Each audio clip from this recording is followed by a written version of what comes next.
Hello, everyone. Welcome back. We have Zandilar Part 2 as our fan track AI kind of assisted story here. So, jumping in, the news from Commander T'Pau casts a long shadow over the Zandilar. The journey back to Earth's space dock, usually a straightforward affair, felt charged with a new urgency.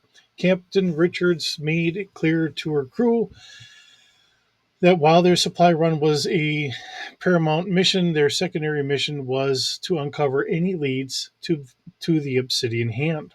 Ensign Johnson rerouted all passive long range scans to prioritize usual energy signatures. Nora instructed from the command chair anything that doesn't fit standard Federation or known hostile profiles. Pay particular attention to patterns around the outside or outpost, Commander Tapao mentioned. Sarah, though still carrying a weight of concern for Jason, nodded the determination. Aye, Captain, setting all up adaptive filtering now. Will flag anything anomalous. Her fingers flew across the astrogation console, programming complex search parameters. Oh, all right. I'm getting distracted here by Kitten. I'm sorry. All right, down in engineering, Daniel Key and Dana Debbing were effectively working double shifts. Daniel meticulous as ever, was not only maintaining the Zandilar systems, but also meticulously reviewing every byte of data Dana had salvaged from the derelict. The encryption was layered, Captain. He reported during a brief com exchange designed to fragment on impact, but Dana and I are making progress. There are subroutines here, not just for genetic programming, but for communication frequencies. I believe we might be able to trace the Obsidian Hands network, or at least a part of it. Dina, quiet as always, simply nodded in confirmation, her pad glowing with complex algorithms. She seemed to relish the intellectual challenge, even amidst the danger, her focus unwavering. Meanwhile, in sick bay, Ensign Jenny Pulvik, the doctor, was a whirlwind of activity. The Zandalar's medical bay was smaller than Starbase 12's, but Jenny compensated with her sheer dedication. She cross referenced every known medical journal and xenobiological database, searching for any parallels to the nanites, any possible contingent. Her brow was perpetually furrowed in concentration, driven by the hope of helping Jason. And Jason on Starbase 12, confined to medical quarantine, the holodeck had become his battlefield. Denied active duty, denied even the simple freedom of the Starbase, he sought solace in an outlet for his frustration in simulated combat. Inside the holodeck, he wasn't a compromised officer, he was an ace pilot, dogfighting against simulated enemy craft, pushing the holographic starfighter to its limits, the exhilaration of G forces, the precision of evasive maneuvers, the thrill of a successful kill.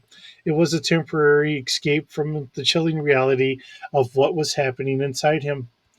It was good, exceptionally good. His happy demeanor, usually focused on his crew, was now channeled into fierce concentration. His instincts, honed by years of training, target acquired. Fox 2, he shouted, a laser bolt erupting from his simulated fighter, obliterating a Klingon bird of prey. The physical exertion, the mental agility required helped him feel in control.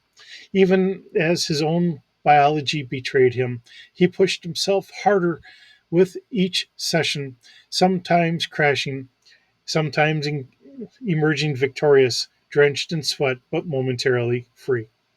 Back on the Zandalir, the journey proceeded. Supply drops were made at various waypoints, their vital cargo exchanged for new orders from intelligence. Each stop brought a flurry of activity, but the crew's underlying mission remained. Captain, Sarah called out one cycle later, her voice cutting through the bridge's quiet hum. I'm detecting a faint repeating signal. It's an encrypted burst, almost imperceptible, emanating from a rogue asteroid field in Sector Gamma 7. It matches some of the unique frequency signatures Ensign Key flagged from his derelict data. Nora's eyes narrowed. On screen, Ensign, the view screen displayed a swift cluster of dark, jagged rocks, a perfect hiding place. A tiny pulsating icon marked the source of the signal. Daniel, can you triangulate that signal? Identify its precise source? Nora asked. Working on it, Captain. Daniel replied, his fingers dancing across his console. The interface from the asteroid field is severe, but I'm getting a fix. It appears to be a hidden base, a small one, likely automated. This could be it, Nora murmured, a flicker of grin satisfaction. Our first solid lead. The Zandilar was heading back to Earth's space dock, but a detour now seemed unavoidable. The obsidian hand was not just a distant threat. The tendrils were reaching into Federation space, and somewhere on Starbase 12, Jason Wellman fought his own battle, unaware that his crew was now pushing the very organization that had made him a reluctant weapon. The race was on, a race against time, against a hidden enemy, and against the unknown transformations within their own friend. Set a course for Sector Gamma 7, Ensign Johnson, Nora commanded, her voice firm. Standard approach. Passive scans only. We don't want to alert anyone who's down there. Aye, Captain, Sarah replied, a fresh wave of nervous excitement mixed with her usual bubbly demeanor. The prospect of an actual lead after weeks of searching was invigorating. The Zandilar veered off its charted course, making its way stealthily into the rogue asteroid field. The treacherous environment, a swirling maze of rocks and ice, provided excellent cover. Daniel Keyes skillfully navigated the ship through the debris, his concentration absolute. Captain, I have a clear visual on the signal source, Daniel reported. It's a small camouflage structure built into one of the larger asteroids. Low energy signatures, heavily shielded. Looks like a research outpost. Nora studied the image on the view screen. The outpost was almost invisible against the asteroid surface, a testament to its builders' stealth capabilities. Prepare an away team, Ensign Pulvik. Ensign Debbing, with me. Daniel, you have the con. Maintain a cloak of silence, no hails, no active scans unless absolutely necessary. We don't know who or what we're walking into. Aye, Captain, Daniel responded, his gaze fixed on the asteroid field ahead. In the transporter room, Nora, Jenny, and Dana stood ready. Nora carried a phaser rifle set on high stun setting, while Jenny had a medical tricorder and a phaser, and Dana clutched her engineering pad and a specialized sensor array. Energize, Nora ordered. The shimmering cascade of transporter energy enveloped them, and a moment later they materialized inside a dimly lit hangar bay within the asteroid outpost. The air was cold and still, carrying a faint metallic tang. Their boots echoed softly on the cold deck plating. The hangar bay was small, clearly designed for a single craft. And there, dominating the space, was an object that sent a jolt of shock through all three of them, a Romulan Warbird class cloaking device, partially disassembled but undeniably present. Its intricate power conduits, a shimmering crystal matrix, clearly visible. A cloaking device, Jenny whispered, her eyes wide, a Romulan one. With, or what are they doing with this? This changes everything, Nora murmured, her gaze sweeping over the sophisticated technology. The Obsidian Hand was not just dabbling in bioweapons, they were integrating advanced, likely stolen, alien technology. Dina, ever the engineer, didn't speak. She immediately moved towards the device, her pad already whirling, her eyes scanning the crystalline components and power conduits. The almost alien circuitry. Captain, she stated, her voice quiet but urgent. This isn't just a Romulan device, it's modified, augmented. They've improved it. She quickly ran a diagnostic. Captain, the primary field generator is intact. The power coupling. It's compatible with the Zandilar's energy conduits with some adjustments. If they could get this back onto the ship, Ensign Key and I could integrate it. Nora looked at the massive, complex device, then back at Dana's determined face. A Romulan cloaking device on a Federation starship. This was a violation of treaties, a strategic game changer. But the Obsidian Hand was a threat that transcended regulations. Can you do it, Ensign? Nora asked, her voice low. Yes, Captain, Dana replied without hesitation, her eyes still fixed on the cloaking device. But it would be a major installation. I'll need the Zandalar's full engineering resources and Ensign Key's expertise. Nora made a swift decision. All right, Ensign Deming, I want you to beam back to Zandalar immediately. Begin preparations in engineering. Daniel, get ready. We're going to try to beam this device up. Captain, are you sure? Jenny asked, concern in her voice. A Romulan cloaking device?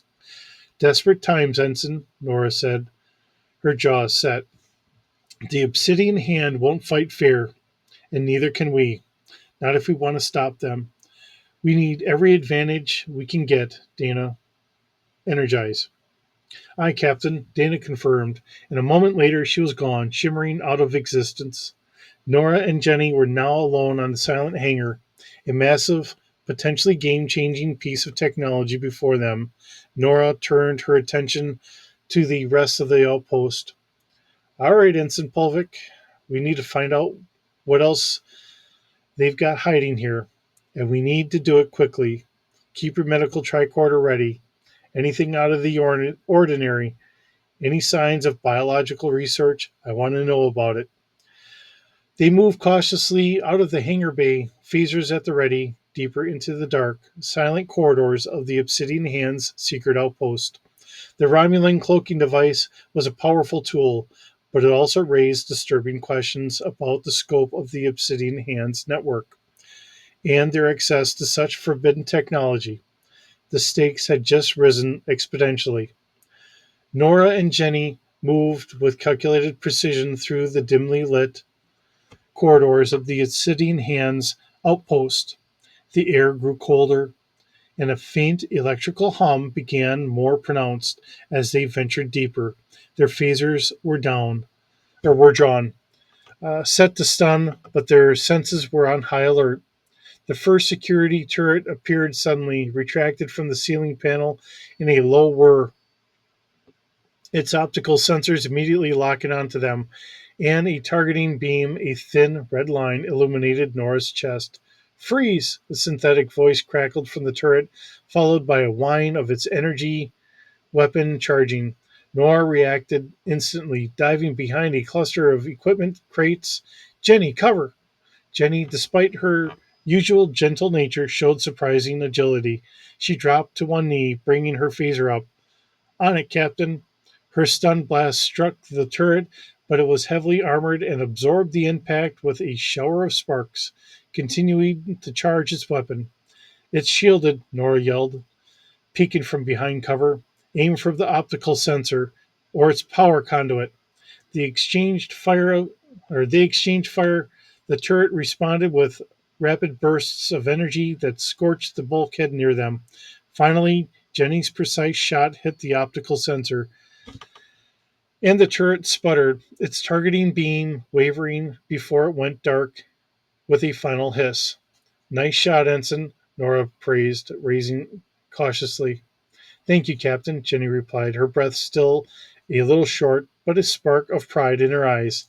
They pressed on, encountering two more turrets in quick succession. Each engagement was a tense dance of cover and precise phaser fire, forcing them to conserve their energy and their phaser power. They discovered the turrets were surprisingly sophisticated, more resilient than standard Federation security drones. It confirmed Nora's growing suspicion that the Obsidian Hand possessed resources far beyond what Starfleet intelligence had initially believed. Meanwhile, back on the USS Zandilar, engineering had become a scene of controlled chaos. The enormous Romulan cloaking device beamed aboard in several large, heavy sections, dominating the engine or main engineering deck. Sparks flew, conduits snaked across the floor, and their air buzzed with raw energy. Careful with that coupling, Ensign Debbing, Daniel Key called out, sweat beating on his forehead as he wrestled with the reluctant power conduit. His engineering pad clutched in one hand, a heavy wrench in the other. It's designed for a Romulan power grid, not a Federation one. We need to bridge the power differential precisely, or we'll fry the entire system. Dina, quiet but intensively focused, was already two steps ahead. She was a blur of motion, connecting auxiliary power lines, recalibrating energy regulators, and adapting Romulan isolinear chips to Federation standards. Her dark hair was escaping her neat style, and smudges of grease marked her cheek, but her movements were fluid and expert. We need a full systems reroute for the planetary cloaking field, Dana stated, her voice tight with concentration. It's going to be a draw of massive power, Ensign. We'll have to divert from life support weapons, shields, temporarily at least. Daniel cursed under his breath. That leaves us dangerously exposed, Ensign. But it's the only way to get the beast online without blowing out the entire power grid. He glanced at the main view screen showing the asteroid field, hoping Captain Richards and Ensign Pulvik were safe. All right, Dana. Prioritize core field generation. We'll run minimum power on everything else, Sarah. Sarah on the bridge. Be ready for power fluctuations. On the bridge, Sarah Johnson clung to her astrogation console, her knuckles white. Power fluctuations detected, Ensign Key, she reported, her voice strained. Auxiliary systems are flickering. Life support is at 60% and dropping. Affirmative, Ensign Johnson. We're routing main power to the cloaking device. Daniel's voice crackled back, filled with a mixture of tension and exhilaration. Stand by for initial field test. Back in the outpost, Nora and Jenny had reached what appeared to be a central research lab. Holographic displays flickered with complex genetic sequences, schematic diagrams, and grotesque organisms and data logs detailing rapid cellular regeneration. The air was heavy, sickly sweet, laced with the smell of chemicals and something organic. Captain, look, Jenny whispered, her medical tricorder beeping frantically. She pointed to the series of containment units along the wall. Inside, suspended in nutrient gel, were several partially formed organisms.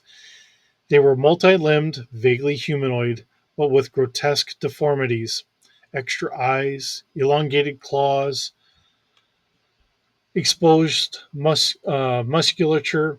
They were clearly early prototypes, failed experiments. The creatures from the derelict, Nora said, her voice grim. They're trying to perfect them. Suddenly, the entire outpost shuddered. Lights flickered violently, and a deep thrum vibrated through the deck. Captain to away team. Daniel Key's voice blared over the comm, raw with exertion. We have partial cloaking field, but the power draw is immense. We're overloading auxiliary systems.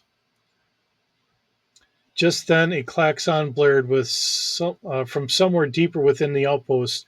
A synthetic voice boomed. Intruder alert. Reactor breach imminent. Initiating auto destruct sequence. Nora's eyes widened. Auto destruct. They're cleaning house. Jenny, we need to go. We found enough. Beam out. Captain, I'm trying, Jenny yelled, fumbling with her comm badge, but the field interference is spiking. I can't get a lock. The outpost shook again, more violently this time, and chunks of the ceiling began to fall. The Romulan cloaking device, now partially active on the Zandilar, was generating massive power fluctuations that were inadvertently jamming their transporters. They were trapped. The floor beneath them buckled violently. Nora and Jenny sprawled, dust and debris rained down, and a blaring auto destruct klaxon amplified the chaos. Captain, the nanite research, Jenny gasped, her medical tricorder miraculously still functional, beeping erratically. She had stumbled against a console that, even amidst the chaos, pulsed with critical data. It detailed the nanites' activation sequence, their adaptability limits, and, most importantly, potential vulnerabilities. It's all here. How to deactivate them. Beam it to the Zandilar. Now, Nora yelled, pushing herself up. I'm trying, Captain, but the interference is too strong, Jenny cried out, furiously tapping her tricorder, trying to transmit the massive data burst through the chaotic energy fluctuations caused by the Zandilar's new cloaking device. Just as Jenny struggled, a section of the wall beside Nora collapsed, revealing a small, unassuming chamber beyond. Inside, growing faintly, was a solitary transporter pad, clearly an emergency escape route. It was old, rudimentary even, but it was active. Jenny, over here, emergency transporter, Nora shouted, pointing. Get that data and get on it. Uh, but before they could move, a low growl echoed from deeper within the lab. One of the containment units, cracked by the explosions, had ruptured. A partially formed, multi limbed creature, smaller than the one Jason had fought but equally grotesque, squirmed free. Its raw, exposed muscles twitched. It let out a weak but malevolent hiss, its single functioning eye fixed on them. Captain, it's alive, Jenny cried, grabbing her phaser. Forget it. Just get the data. Um, Nora commanded, aiming her own phaser at the creature to keep it at bay. I'll cover you. Get that, or get to the transporter. Jenny, with a final desperate tap, managed to initiate a data burst to the Zandilar. Transmission sent, Captain. It's fragmented, but the core deactivation protocol should be there. She then scrambled towards the emergency transporter. On the Zandilar, Daniel and Dana were fighting a losing battle with the cloaking device, but Daniel's comm blared. Captain, we're receiving a burst from Ensign Pulvik. Heavy corruption, but I'm getting primary data streams on nanite deactivation. Understood, Ensign. Key. Ensign Pulvik and I are on an emergency transporter pad. Prepare to lock on. We're coming up. Nora yelled into their comm, her voice strained as she fired a stun blast that merely annoyed the creature, buying Jenny precious seconds. Jenny reached the emergency transporter pad, her eyes wide with a mix of fear and triumph. Ready, Captain. Daniel, get us out of here.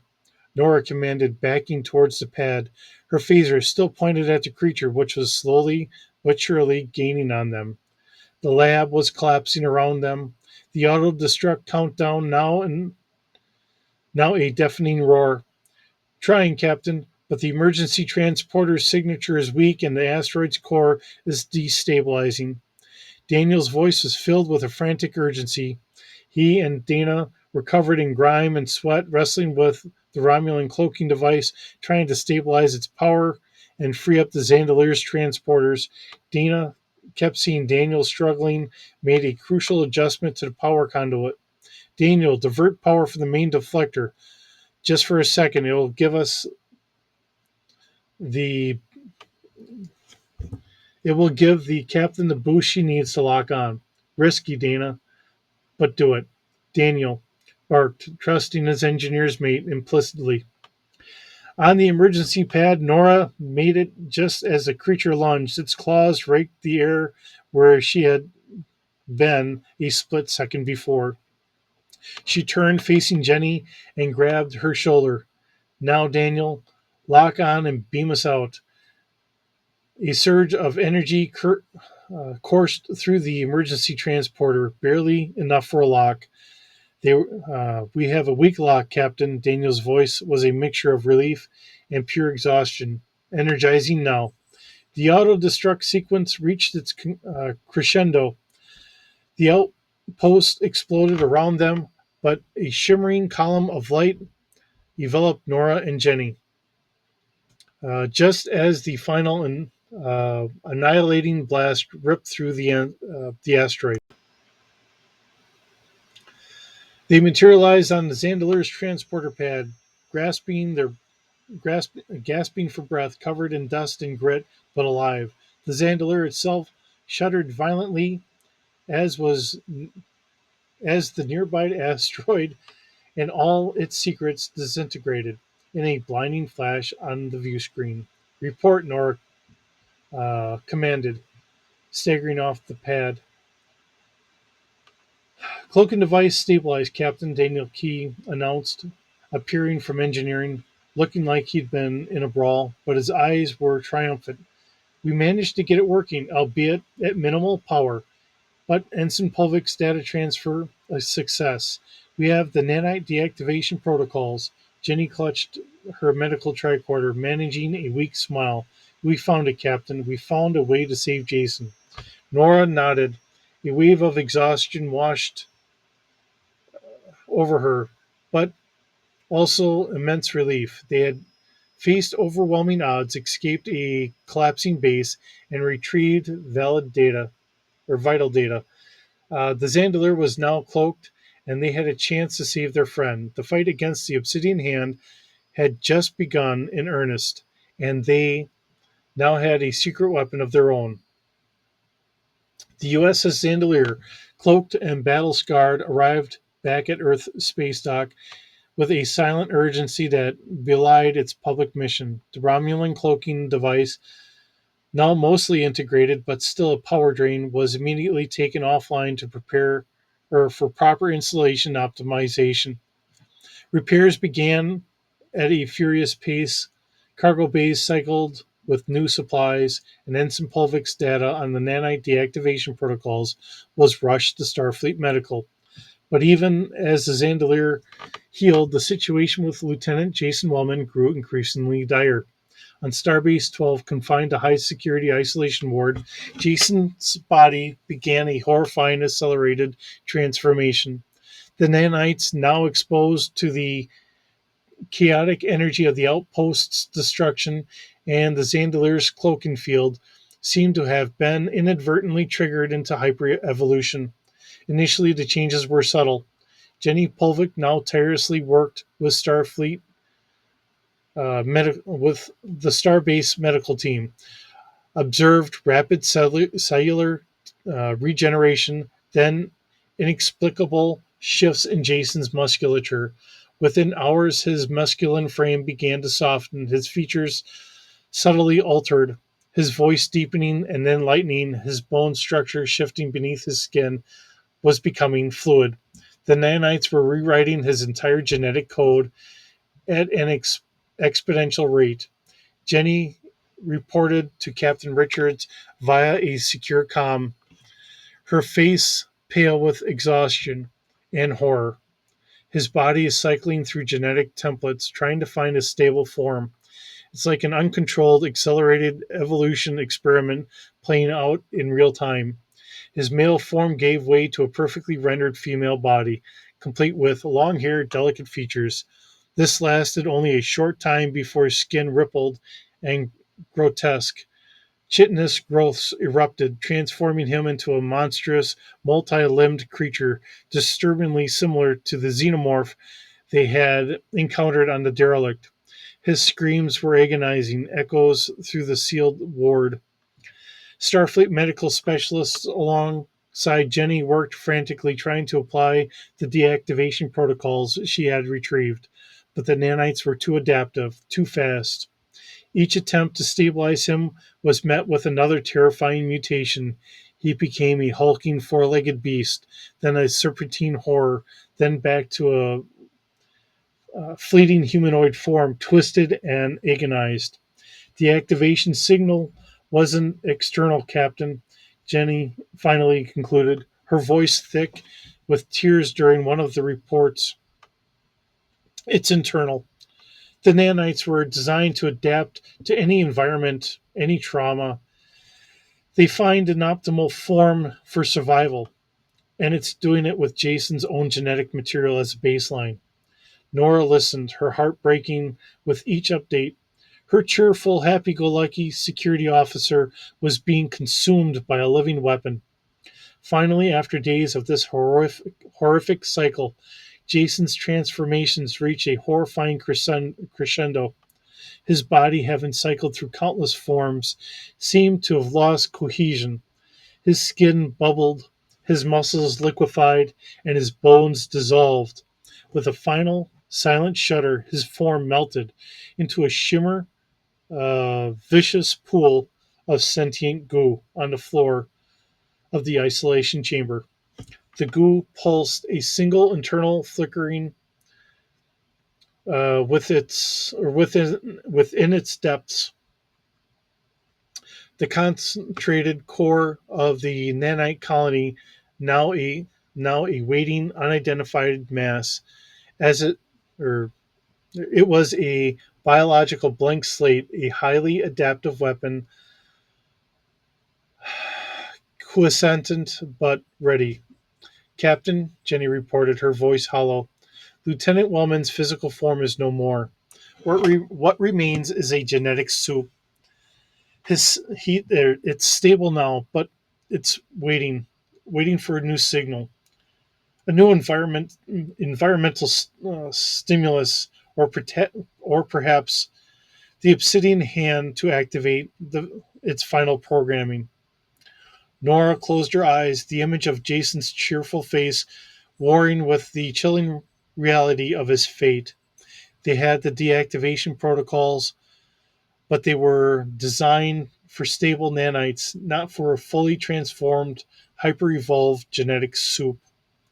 The Zandilar was undergoing its repairs, its hold now filled with new cargo for the next leg of its supply run. But the crew's hearts were heavy. Jason was gone, replaced with a temporal or terrible potential. The mission of the USS Zandilar NCC 52084 was no longer just about supplies and exploration. It was about avenging a friend and stopping a threat that could reshape life itself. The obsidian hand had shown them the true horror of their creations, and the galaxy would never be the same. Well, this ends the second part of the Zandilar. Hopefully, you're still enjoying this. It's fun kind of going through this. I know I'm tormenting the poor guy. I promise it does get better. He's got more tormentation to go through, but there is a light at the end of the tunnel. Again, I hope you're enjoying it. It's fun creating something different, something that I haven't really done. It's almost like doing a role playing game with the AI. Um, and I'm sharing it with you. For those that are unfortunately not really able to sit down and have a good a role playing session or whatever. Hopefully, this is something similar to that, or at least just something fun to listen to. We'll have part 3 coming up for tomorrow. I'm trying to seeing I have all these already done up. I'm going to get one a day until we get done, and we'll just kind of continue on. But until then, thank you for stopping by. Thanks for visiting. It's wonderful having you here. I hope you're doing well, and I will see you in the next video.